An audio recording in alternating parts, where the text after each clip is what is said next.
Hello dear students, you are most welcome on this Grammar Point channel। यह grammar point channel एकदम free channel है, आपके लिए बिल्कुल फ्री है। ग्रामर की जानकारी आपको दी जाती है, A to Z information is provided by this channel from primary level students to higher classes students as well as students preparing for competitions.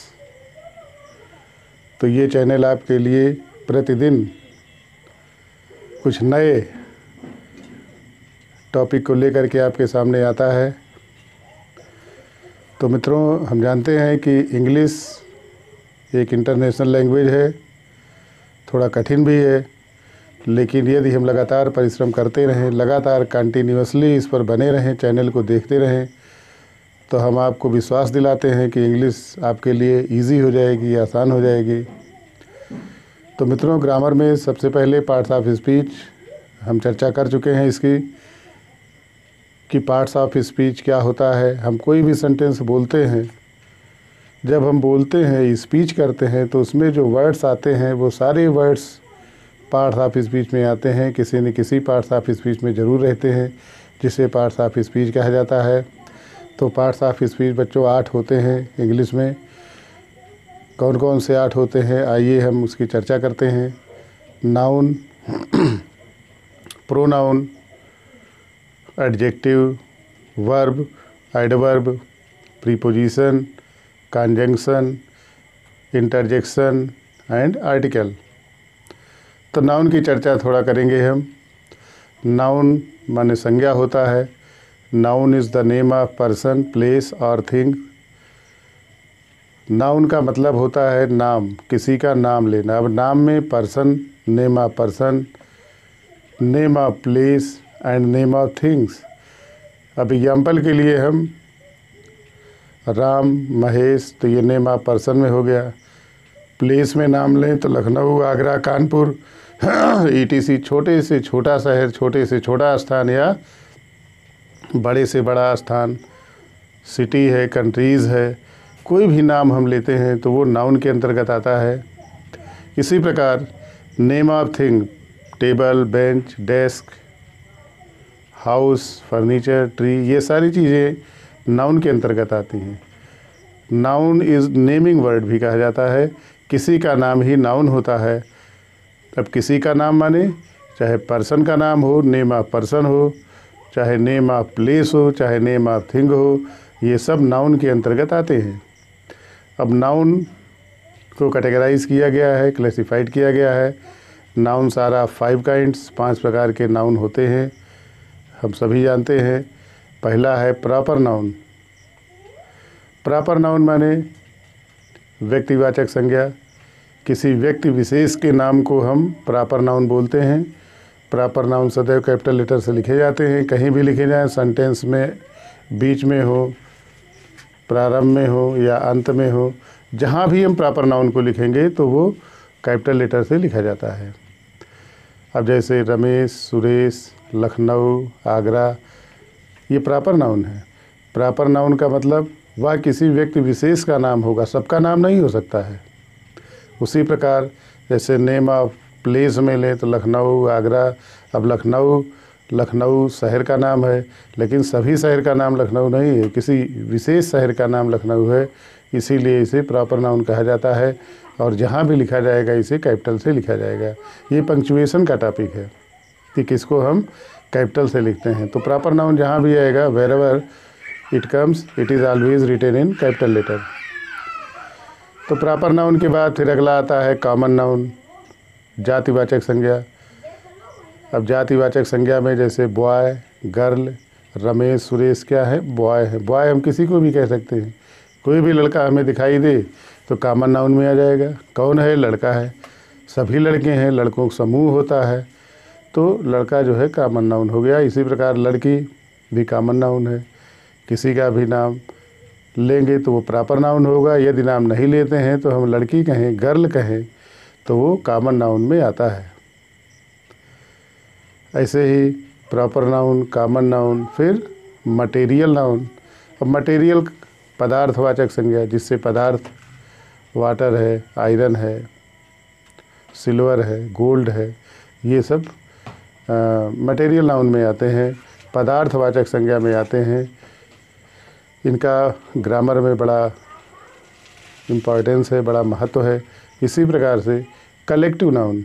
अब कलेक्टिव नाउन का मतलब समूहवाचक संज्ञा, जो समूह में लिखे जाएं, जिनका अपना समूह हो। जैसे क्लास, क्लास बोल दिए तो ये बच्चों का समूह है, ग्रुप ऑफ स्टूडेंट्स है। इसी प्रकार बंच, बंच ऑफ ग्रेप्स, अंगूर का समूह है। आर्मी, आर्मी भी समूह है, किसका है? सैनिकों का समूह है, सोल्जर्स का ग्रुप है। तो इसी प्रकार से ये समूहवाचक संज्ञा है।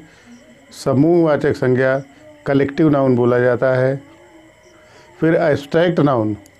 एब्स्ट्रैक्ट नाउन का मतलब गुणवाचक संज्ञा, भाववाचक संज्ञा। ये दिखती नहीं है, केवल महसूस की जाती है। अब इसमें एग्जाम्पल में हम लें तो काइंडनेस, जेंटिलिटी, ट्रूथफुलनेस, फियरलेसनेस। तो ये सारी क्वालिटीज़ दिखती नहीं है, इनका भाव होता है। हम व्यवहार से जान लेते हैं कि कौन ईमानदार है, कौन निडर है। जिसके अंदर निडरता का गुण हो, भाव हो, उसे हम निडर बोलते हैं। जिसके अंदर सत्यवादिता का भाव होता है उसे सत्यवादी बोलते हैं। तो इसी प्रकार से ये 5 प्रकार के नाउन की चर्चा की गई। आगे हम थोड़ा चर्चा करेंगे कैसे मात्रा का यूज़ करते हैं। मित्रों, मात्रा को लगाना बहुत आवश्यक होता है, क्योंकि मात्रा अगर हम लगाना नहीं जानते हैं तो कुछ लिखने के बजाय हम कुछ का कुछ लिख देते हैं, अर्थ का अनर्थ हो जाता है। और हम तो जानते हैं कि सही लिख रहे हैं, बच्चे अक्सर लिख देते हैं और कहते हैं कि तो बिल्कुल सही है, लेकिन गलत रहता है। तो इसके लिए हम 12 खड़ी की चर्चा कर रहे हैं। अब 12 खड़ी में 12 मात्राएं होती हैं। हाउ टू अप्लाई दीज मात्रा, तो इसकी चर्चा हम करेंगे। हिंदी में जो अक्षर होते हैं उनको वर्गों में विभाजित किया गया है, चर्चा की गई है। का वर्ग, चा वर्ग, टा वर्ग, ता वर्ग, पा वर्ग, का, चा, टा, ता, पा। तो आज हम पा वर्ग की चर्चा करेंगे, आपके सामने बताएंगे। आप इसको जान लें, नोट कर लें, बार बार सुन लें तो क्लियर हो जाएगा। पा में पी ए, पा। केवल पी लिख देने से पा नहीं होता है मित्रों। केवल पी लिखने से तो आधा पा होता है। जब हम पी ए लिख देते हैं तब पा पढ़ते हैं। पा, P double A, P, P I, P, P double E, पू, पी यू, पू, पी डबल ओ, पे, पी ई, पै, पी ए आई, पो, पी ओ, पौ, पी ए यू, पन, P A N, P A H, पह। इसी प्रकार फा पर मात्रा लगती है। 12 मात्राएं सब पे लगती हैं, केवल वही अक्षर बदल जाता है। फ, पी एच ए से फ, पी एच डबल ए फा, पी एच आई फी, पी एच डबल ई फी, पी एच यू फू, पी एच डबल ओ फू, फे, पी एच ई, फै, पी एच ए आई, फो, पी एच ओ, फौ, पी एच ए यू, फन, पी एच ए एन, फह, पी एच ए एच। हम पी एच के स्थान पर एफ का भी यूज़ कर सकते हैं। बा, पा, फा, फिर बा का नंबर आता है। बा में देखिए बी ए से बा होता है। केवल बा लिख दें तो आधा बा होगा, यदि बी ए लिखते हैं तो पूरा बा होगा, क्योंकि इसमें वावल भी है। वावल के साथ ही कोई कॉन्सोनेंट पूर्णतः लिखा जाता है। तो पा, फा, बा। बा में बी ए, बा, बा, B double A, B, B I, B double E, बू, बी यू, बू, बी डबल ओ, बे, बी ई, बै, बी ए आई, बो, बी ओ, बौ, बी ए यू, बन, बी ए एन, बह, बी ए एच। इसी प्रकार बा के बाद भा, बी एच ए भा, बी एच डबल ए भा, बी एच आई भी, बी एच डबल ई भी, बी एच यू भू, बी एच डबल ओ भू। भे में बी एच ई भय, बी एच ए आई भो, बी एच ओ भौ, बी एच ए यू भन, B H A N, and भा, बी एच ए एच, भा। पा, फा, बा, भा। फिर माँ का नंबर आता है। माँ में देखिए यम ए, म, यम डबल ए, माँ, यम आई, मी, यम डबल ई, मी, यम यू, मु, यम डबल ओ, मू, यम ई, में, यम ए आई, मैं, यम ओ मो, यम ए यू मौ, यम ए एन मन, यम ए एच मह। इस प्रकार से मात्रा का क्रम ये पूरा हुआ। आप इसको निश्चित देखते रहें, इंग्लिश लिखने में आपको प्रॉब्लम नहीं होगी। आप इस चैनल को देखते रहें, पसंद करते रहें, लाइक करते रहें, शेयर करते रहें, कमेंट करते रहें। Thank you.